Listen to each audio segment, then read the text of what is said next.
Okay. Et inquiétude encore ce matin sur l'état de santé du Premier ministre slovaque Robert Fico, hospitalisé hier après avoir reçu plusieurs balles. L'intervention chirurgicale s'est bien passée, mais son état reste critique. C'est ce qu'indique le vice-premier ministre. Robert Fico devrait malgré tout s'en sortir. Selon lui, le tireur est un homme de 71 ans. Il a été aussitôt maîtrisé et interpellé.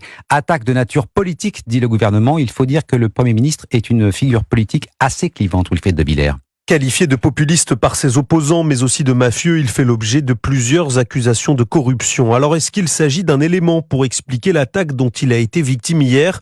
On ne connaît pas pour l'instant les motivations exactes de l'assaillant, affilié à la gauche slovaque sans être une figure majeure de l'opposition.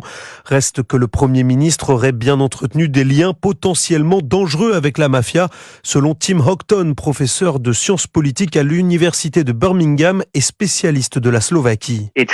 Il est clair qu'étant donné les rapports d'enquête que l'on a eus, Fico semble bien être proche de certains individus qui ont un passé problématique, des membres du crime organisé, qui ont eu des liens avec lui et certaines personnes proches de son gouvernement.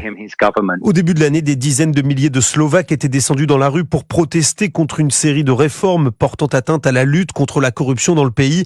Les manifestants accusaient alors le Premier ministre de chercher à protéger son clan pour échapper à d'éventuelles poursuites judiciaires. Wilfried de Villers.